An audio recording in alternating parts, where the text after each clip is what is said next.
Hey, how's everybody doing? Welcome back to ASAP Podcast here on YouTube. And yeah, this will be a little different for me. I don't do musicals. I'm not a musical person. I mean, let's see. The few musicals I'm really into, see, The Great Rock and Roll Swim. I love that. Rocky Horror Picture Show and Shock Treatment. You know, stuff like that. This is one of the few, not only is it a musical that I enjoy, but it's a film that me and my parents enjoy too. They love this movie. And this is one of those where I mention on here fairly often, I go to thrift stores and pawn shops and antique malls and all this kind of stuff, pick up, DVDs and stuff. Well, I knew that this was something they were looking for.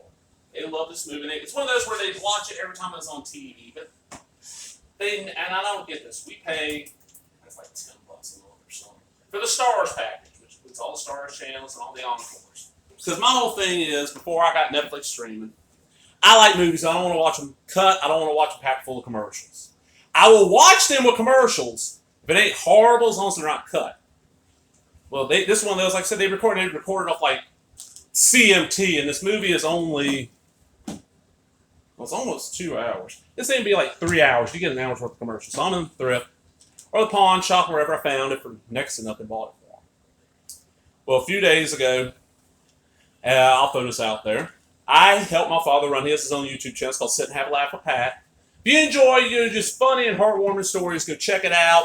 Subscribe, leave a comment, all that shit. He really enjoys doing it. It's every Thursday at 4:45 Central, 4:45 p.m. Central. Central time zone, baby, because it's the only time zone that matters.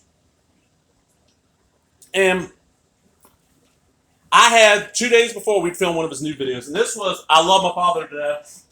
He knows very little about video production and does not understand that having to move the camera means I gotta make sure the lighting is perfect from every angle. Because I'm kind of picky. I mean, I know the stuff I do is super, super amateur looking, but I'm still picky about that, Once I got a mount that work, I use all the time, I got a pile of lights. I got 4 lights going right now.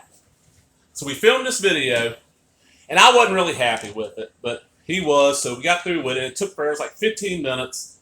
I'm transferring it from the tablet I film onto a flash drive so I can put it on my computer, because everything I film is 1080p, and then I run it through my computer, run through Handbrake, drop it down to 720p. 720p, 60 frames per second. Because what I'm doing, you don't need picture perfect quality on So, and it'll be a little quicker to upload, because where I live, the only high speed internet you can get a hold of, our upload speed is not the best.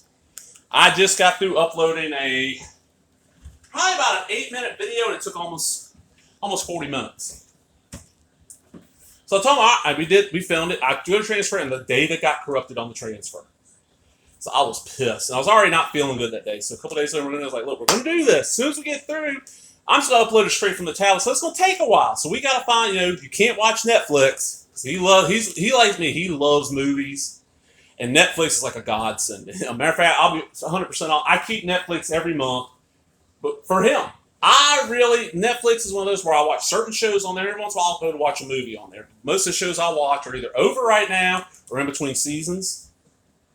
But he gets up in the morning, he'll watch Netflix for a good 2 to 3 hours from my mother gets up. And then sometimes for a little while later, and then like if she decides to take a nap or she's like, I'm going to read, he's like, I'll put it on Netflix. To him, we have a Roku. We have 2 Rokus. It ain't Roku, it's Netflix.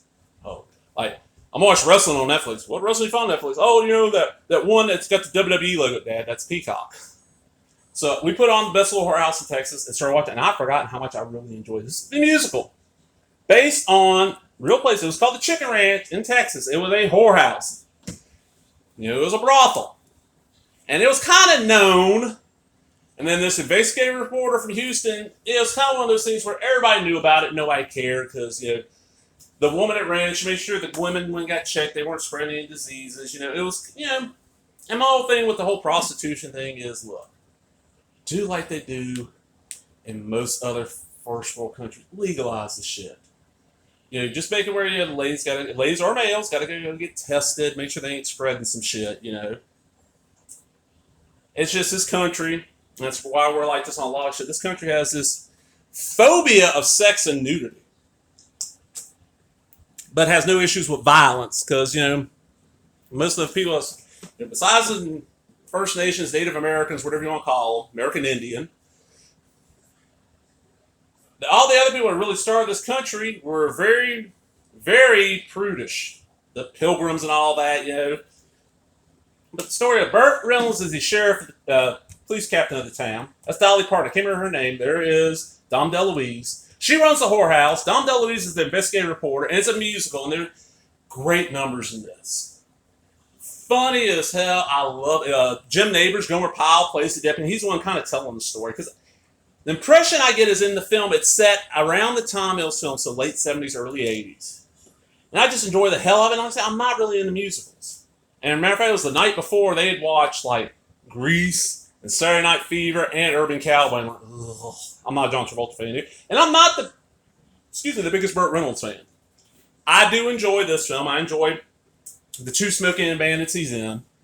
And after that, his later career, honestly, besides Evening Shade, the only things he made after the second Smoking and the Bandit I enjoy is I love Striptease. The Striptease one with Demi Moore, because Burt Reynolds is just so over the top and he's hilarious. It's not a good movie, but he's great. And then Boogie Nights, he was amazing in that.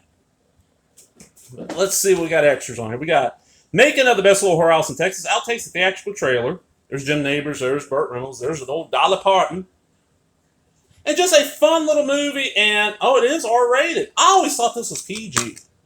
And it's R-rated, but there's no real nudity in it for being about horror. I mean, there's a few scenes where the ladies are wearing see-through tops. This is one of those that really, I think if this was released nowadays, got re-rated, it'd probably just get a PG-13. There's a couple of scenes with a little bit of language that might still get it R, but I don't remember like an F-bomb being dropped or anything like that. And just, one of those films where I would probably not watch it, but maybe once every 10 or 15 years, it'd be one of those, oh man, I seen Little Whorehouse in Texas in forever. What's the streaming on? Go watch it. But they wanted to put it in. We put it in while I was uploading a video for Dan. The video went up. As a matter of fact, it will be out at the end of July. It was our little dog Maggie putting on a spring and summer fashion show showing off all our outfits. And the second time we filmed it, we did it a little different. And it came out great. But Best Little Whorehouse in Texas, so good. And the whole thing is about Burt trying to stop this asshole from shutting down the whorehouse. And at the end, it's got a good little end. And the music is not bad. I'm not that big on what I call pop country. And Dolly was, by this time, she was starting to lean into pop country a little bit. I like my old, I grew up listening to, I like the really old country stuff. Like, I like me some Earl Haggard and some Hank Sr. and, some Waylon Jennings and some Willie Nelson, some Johnny Paycheck, some Louvin Brothers, stuff like that. This was not bad, and hey, it's a fun little film, and it should not be. I don't think it's that much. It might be out of print. It might be on Blu-ray. Matter of fact, I need to look and see. If I get through filming this, I'm going to look see this on Blu-ray, because I will buy a copy on Blu-ray for my parents, and this will go in my dad's DVD collection. But hope y'all enjoyed that. If you did, give me a thumbs up. For comments, what is a film that most people that knew you would be like, hey, you like that? Everybody that knows me when I mentioned watching, like, you like the Best Little Whorehouse? Yeah, it's fun. Laters, everybody.